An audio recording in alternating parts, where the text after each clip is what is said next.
வருக என்று வரவேற்கிறோம்.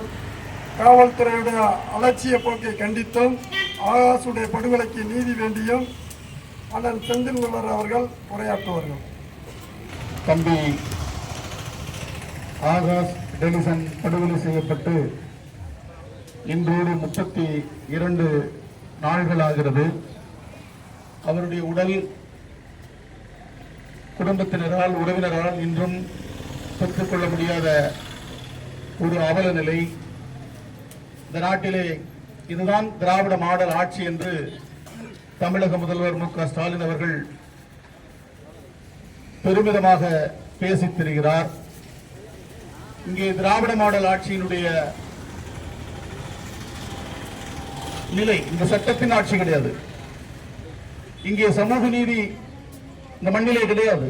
ஆனால் அவர்கள் சமூக நீதி என்று பேசித் திரிகிறார்கள். நீதிமன்றம் இரட்டை நிலைப்பாட்டை எடுத்து மக்களை குழப்புகிறது.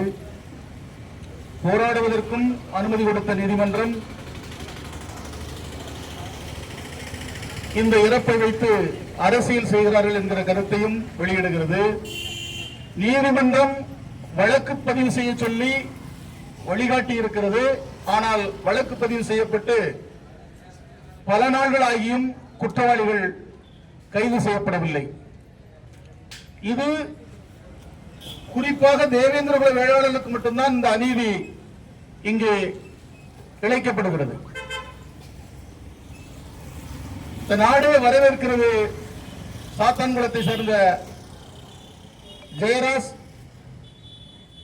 பெலிக்ஸ் ஆகியோருடைய அந்த காவல் உசாவல் மரணத்தை, அந்த படுகொலையை செய்த 9 காவலர்களுக்கு 2 மரண தண்டனைகள் வழங்கிய அந்த வரவேற்பு, அந்த தீர்ப்பை, அந்த நீதியை இந்த நாடு வரவேற்கிற அதே நிலையில் இங்கே அந்த தீர்ப்பு வந்த இதே காலகட்டத்தில் இங்கே அதே காவல் உசாவல் மரணத்தில் படுகொலை செய்யப்பட்ட ஆகாஷ் டெலிசனுடைய படுகொலைக்கு நீதி கேட்டு இங்கே ஒரு உரிமை போராட்டம் நடந்து கொண்டிருக்கிறது. ஆனால் இதை எந்த ஊடகங்களும் பேசுபொருளாக ஆக்கவில்லை. இங்கே இருக்கக்கூடிய முற்போக்குவாதிகள், நடுநிலையாளர்கள், மனித உரிமை போராளிகள், மனித உரிமை அமைப்புகள் என்று எத்தனையோ போராட்ட குழுக்கள் இந்த நாட்டிலே இருக்கிறது. ஆனால் அவர்கள் ஆகாஷ் டெலிசனை ஒரு மனித உயிராக பார்க்கவில்லை, அவனை பள்ளராக பார்க்கிறது. பள்ளர்கள் பாதிக்கப்பட்டால் இங்கே எந்த தமிழர்களும் கேள்வி கேட்பதில்லை, எந்த மனிதர்களும் இங்கே கேள்வி கேட்பதில்லை. இதற்கெல்லாம் காரணம் நாம் நம்மை உணராததனுடைய விளைவு. நாம் அமைப்பாக இல்லாததால் தான் இங்கே அணுகிற முடியாத ஒரு அவல நிலையில் நாம் இருக்கிறோம். நாம் யாரும் ஒரு அமைப்பு கிடையாது. எல்லோரும் உதிரிகளாக இருப்பதால் எதிரிகள் இங்கே வலிமையாக நம்மளை மிதித்து தாக்குகிறார்கள், அழுத்துகிறார்கள். நாம் அமைப்பாக இல்லை. என்றைக்கு நாம் அமைப்பாக திரண்டு அதிகாரத்தை நோக்கி நாம் நகர்ந்து அதிகாரத்தை கைப்பற்றுகிறோமோ அன்றைக்குத்தான் இது போன்ற அவலங்களை தடுக்க முடியும். இது போன்ற அநீதிகள் இழைக்கப்பட்டாலும் அதற்காக நாம் குரல் கொடுத்து போராடியாவது அதற்கு நீதியை பெற முடியும். இல்லை என்றால் இது போன்ற இந்த போராட்டங்கள் நீர்த்து போகும். இதற்கு எந்த நீதியும் கிடைக்காது. வாழ்நாள் முழுவதும் நாம் போராடிக்கிட்டு தான் இருக்க போறோமா? இதிலிருந்து நாம் எப்படி மாற்றி சிந்திக்க போறோம்? ஒவ்வொரு சமூகமும் வளர்ந்து பண்பட்டு மேம்பட்டு பொருளாதார வளர்ச்சி அடைந்து அரசியல் வளர்ச்சி அடைந்து வாழ்வை மகிழ்வாக கொண்டாடி கொண்டிருக்கிறார்கள். குறிப்பாக சொல்ல வேண்டும் என்றால் கொங்கு மண்டலத்தில் வாழக்கூடிய கொங்கு வேளாளர் கவுண்டர் என்று சொல்லக்கூடிய சமூகம் இன்றைக்கு அவங்க வள்ளி கும்மி ஆடி அந்த வாழ்க்கையை கொண்டாடிக்கிட்டு இருக்கிறாங்க. நாம் அறிய கிட்டத்தட்ட 200 ஆண்டுகளாக இப்படி தெருவில் இறங்கி போராடிக்கிட்டே இருக்கிறோம். இதற்கெல்லாம் ஒரே காரணம், நாம் ஒரு அமைப்பாக திரண்டு அதிகாரத்தை கைப்பற்றி பொருளாதார வளர்ச்சி அடைந்து கல்வி வளர்ச்சி அடைந்து இந்த சமூகத்தை ஒரு கல்வி சமூகமாக, பொருளாதார சமூகமாக, வணிக சமூகமாக மாற்றுகிற போதுதான் இது போன்ற படுகொலைகளை நாம் தடுத்து நிறுத்த முடியும். கிறிஸ்தவர்கள் போல, இஸ்லாமியர்கள் போல ஒரு கட்டமைப்பாக நாம் மாறினால் மட்டுமே இது போன்ற அவலங்களை நாம் தடுத்து நிறுத்த முடியவில்லை என்றால் இது தொடரும். இப்படிதான் பேசிக்கிட்டே இருப்போம். ஒரு நாளும் அங்கங்க வந்து அநீதி இழைக்கப்படும், படுகொலைகள் நடக்கும். ஒன்றுமே செய்ய முடியாது. அமைப்பாக திரளாமல் எதுவுமே செய்ய முடியாது. அணிதிரளவே முடியாது. அரசியல் ஆக முடியாது. சமூக தலைமைகள் எல்லாம் பலவீனப்படுத்தப்பட்டிருக்கிறது. சமூக தலைமைகள் போராட்டத்திற்கு வருவதற்கு மனமில்லாத நிலையில் தள்ளப்பட்டிருக்கிறார்கள். தொடர்ந்து போராட முடிந்த களத்தில் நிற்க முடியவில்லை. நான் இன்றைக்கு முதுகுளத்தூர் தொகுதியினுடைய ஒரு வேட்பாளராக உங்களிடத்தில் பேசிக் கொண்டிருக்கிறேன். ஆனால் அங்கே மக்களுடைய மனநிலை என்ன, எந்த அளவுக்கு இந்த சமூகம் நமக்கு ஒரு அடையாளத்தை தரப்போகிறது, ஒரு அங்கீகாரத்தை தரப்போகிறது என்பதை நினைத்து பார்த்தால் சமூக பணியை தொடருவதா அல்லது விட்டுவிட்டு செல்வதா என்று மனம் ஓடுகிறது. சமூக உணர்வாளர்கள், சமூக முன்னோடிகள் என்று சொல்லக்கூடியவருடைய மனநிலையே இந்த சமூகத்திற்காக போராடக்கூடியவர்களுக்கு எதிராக இருக்கிறது. சுயநலம் தலைக்கேறி போயிருக்கிறது. பல செய்திகளை பேச முடியாது. ஒருவர் வீழ்த்துகிற, ஒருவரை ஒருவர் காட்டிக் கொடுக்கிற, அதெல்லாம் தெரிந்துதான் நம்ம வந்து இந்த வேலைகளை செய்கிறோம். எனவே நம்முடைய போராட்ட வடிவம் மாற வேண்டும். நம்முடைய போராட்ட வடிவத்தை நாம் மாற்ற வேண்டும்.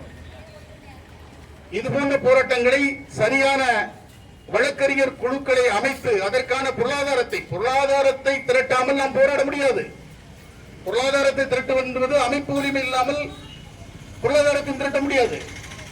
எனவே இங்கு போராடி கொண்டிருக்கக்கூடியவர்கள் நாம் குறை சொல்லவில்லை. அவருடைய வழிகளை நாம் உணர்ந்தவர்கள். நாமும் தொடர்ந்து இந்த களத்தில் நின்று கொண்டிருக்கிறோம். 32 நாட்கள் இந்த இடத்திலே அணிதிரட்டி உணர்வுடன் பல்வேறு சிரத்தைகளை ஏற்று இங்கே நாம் நின்று கொண்டிருக்கிறோம். ஆனால் இந்த போராட்டம் நம்முடைய மக்களுக்கு சென்றடையவில்லை. இந்த போராட்டத்தை நம்முடைய மக்கள் பொருட்படுத்தவில்லை. இந்த போராட்டத்தை பார்த்து அரசு நம்முடைய பலவீனத்தை அரசும் எதிரிகளும் எள்ளி நகையாடுகிற வகையில் நம்முடைய போராட்டம் இருக்கிறது. எனவே நம்முடைய போராட்ட வடிவத்தை நாம் மாற்றியாக வேண்டும். இது தேர்தல் களமாக இருக்கிறதுனால, எல்லோரும் தேர்தல் பணியில் இருக்கிறதுனால யாரும் இங்கு வருவதற்கான வாய்ப்புகளும் இல்லாத ஒரு சூழலாக இருக்கிறது. இதை வந்து சட்ட வழியில் நாம் எப்படி சரியான வழக்கறிஞர்களை கொண்டு இதற்கான நீதியை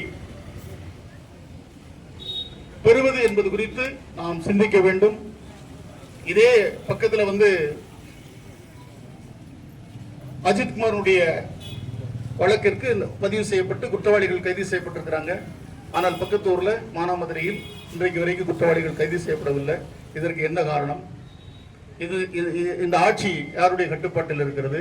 அப்ப இந்த ஆட்சியை தூக்கி எறிவதற்கு நாம் என்ன செய்ய போகிறோம்?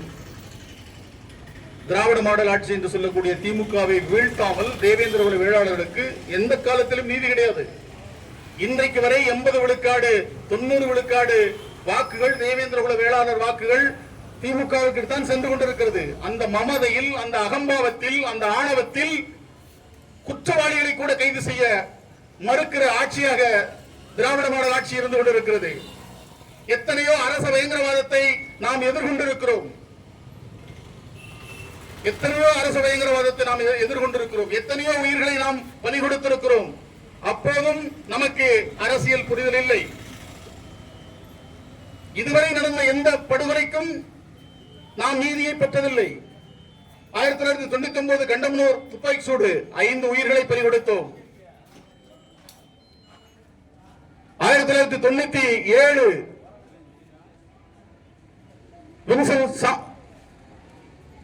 ஆலந்தா சண்முகம் என்கிற 2 தேவேந்திர குல வேளாளர் போராளிகள் துறையூரில் வந்து துப்பாக்கி சூடு இறந்தார்கள். 99 தாமிரபரணி படுகொலை 17 பேர் பலி. 2001 பரமக்குடியில 3 பேர், 2011 6 பேர். இப்படி அதிமுக திமுக என்கிற 2 திராவிட கட்சிகளுடைய ஆட்சியில் தொடர்ச்சியான அரச பயங்கரவாத படுகொலைகள் தேவேந்திர குல வேளாளர் சமூகத்தின் மீதுதான் ஏவப்பட்டிருக்கிறது.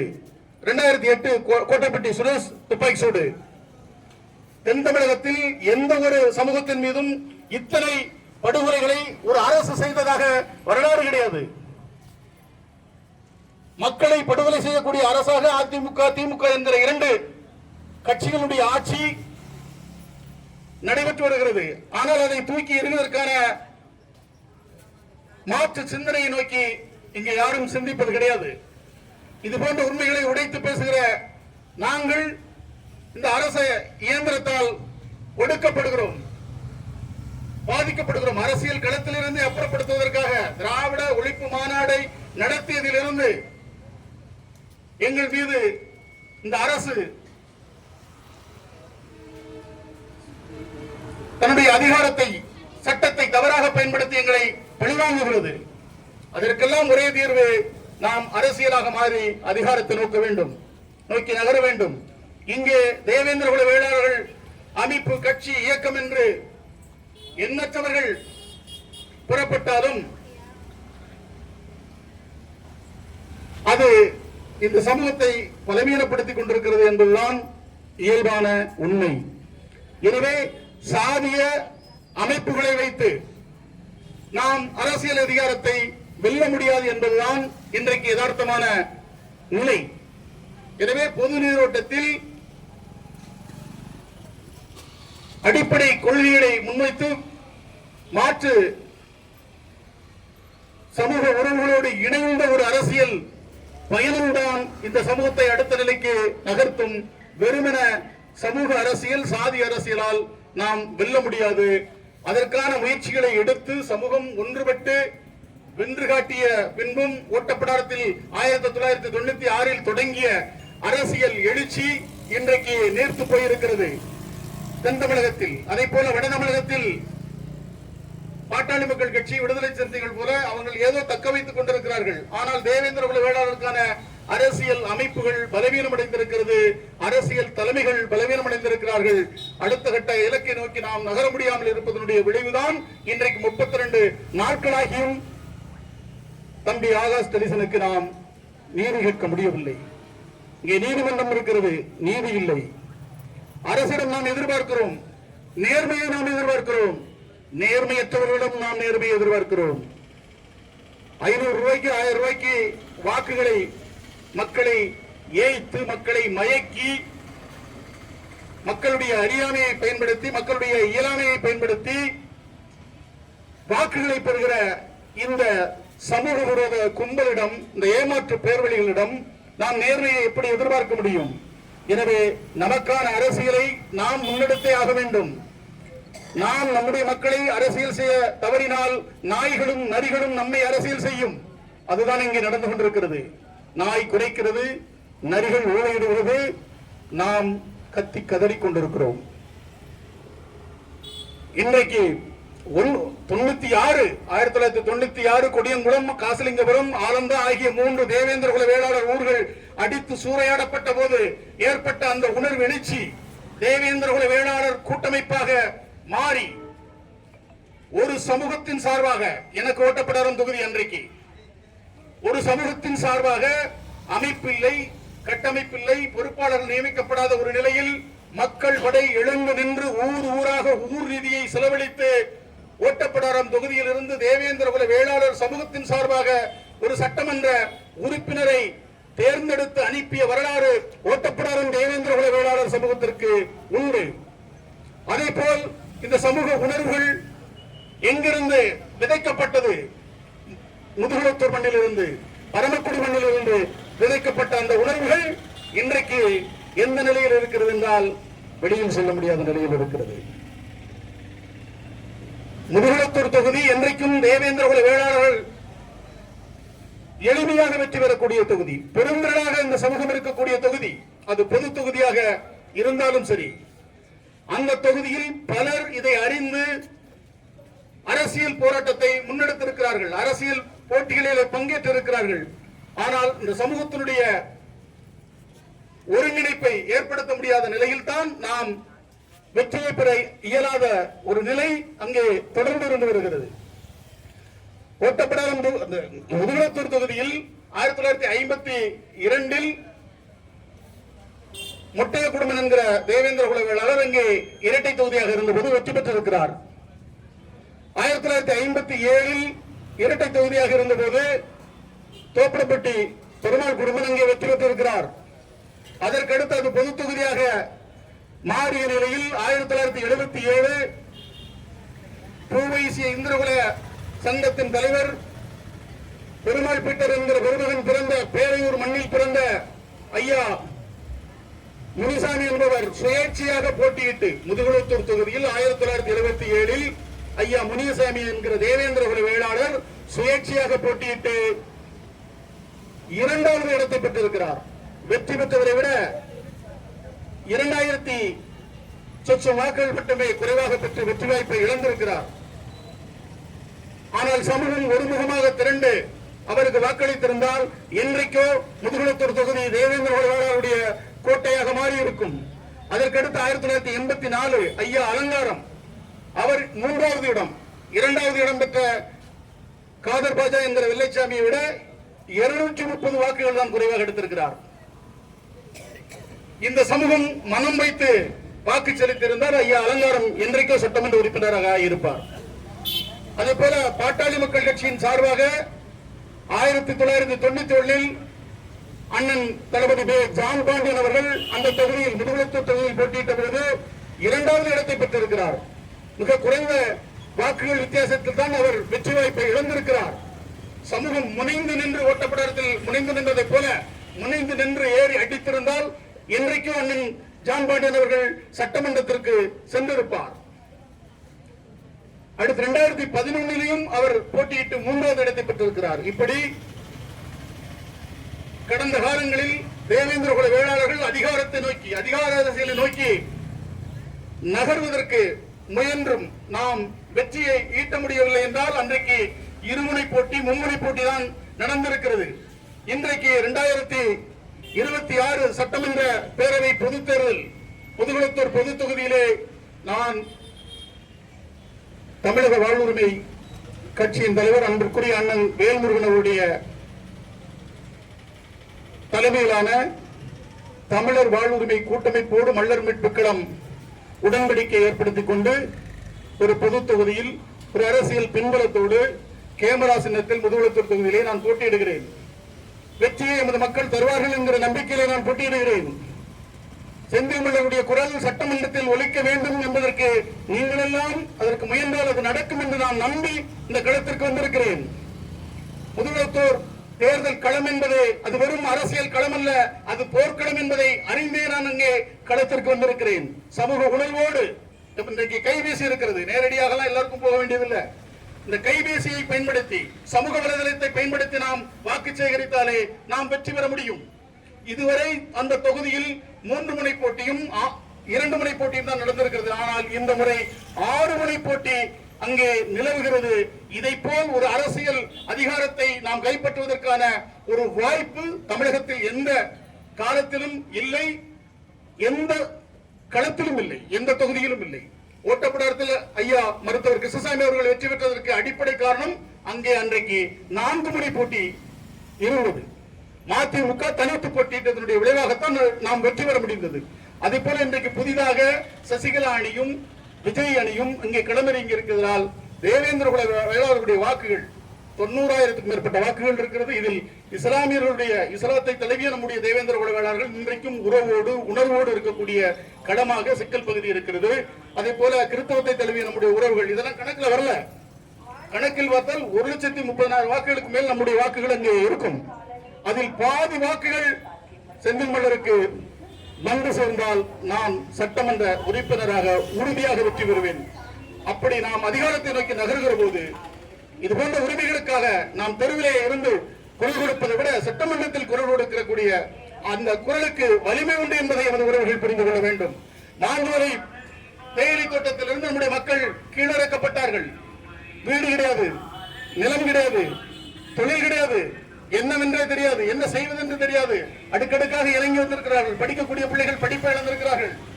வேலை வாய்ப்பு கிடையாது, அங்கிருந்து வெளியேற்றப்படுகிறார்கள். இந்த நிலையில் கடந்த 2 ஆண்டுகளுக்கு முன்பாக தமிழக வாழ்வுரிமை கட்சியினுடைய தலைவர் அண்ணன் வேல்முருகன் அவரிடத்திலே இந்த அவலத்தை நான் எடுத்து கூறி அண்ணா இதை நீங்கள் சட்டமன்றத்திலே பேச வேண்டும் என்று சொன்னேன். அவர் சட்டமன்றத்திலே மாஞ்சோலை தேயிலை தோட்ட தொழிலாளர்களான தேவேந்திர வேளாளர்களுடைய வாழ்வுரிமைக்காக 7 நிமிடங்களுக்கு மேல் பேசினார். பேசுவது தடுத்தார்கள், திமுகவினர் தடுத்தார்கள். அதையும் மீறி அந்த சிக்கல் தொடர்பான செய்திகளை வெளியில் வந்து பத்திரிகையாளர்களை சந்தித்து பேசினார். அப்படி நமக்காக குரல் கொடுக்கக்கூடிய ஒரு அண்ணன் பல்வேறு அரசியல் நெருக்கடிகளை, சமூக சாதி சங்க விடுத்த நெருக்கடிகளை எல்லாம் தாண்டி செந்தில் மலரை இந்த தொகுதியிலே களமிறக்கி இருக்கிறார். எனவே இதை எமது உறவுகள் புரிந்து கொண்டு, இந்த அரசியல் நிலையை புரிந்து கொண்டு, எங்களுடைய செந்தில் மலருடைய நிலையை புரிந்து கொண்டு, என்னை நீங்கள் வெற்றி பெற வைப்பதற்கு இங்க இருக்கக்கூடிய உணர்வாளர்கள் நீங்கள் போராடணும். அதே போல இனிமேலும் ஆகாஷ் போன்ற தம்பிகளுடைய உயிர் பலியாகாமல் தடுப்பதற்கு நமக்கு அரசியல் அதிகாரம் தேவைப்படுகிறது. தொடர்ந்து இந்த போராட்டத்திற்கு நாம அடுத்து என்ன செய்ய போறோம், என்ன செய்வது என்று எங்களுக்கும் தெரியல. 32 நாட்களை கடந்தும் இங்கே நீதி இல்லை என்று சொன்னால் இந்த ஆட்சி முதலில் தூக்கி எறியப்பட வேண்டும்.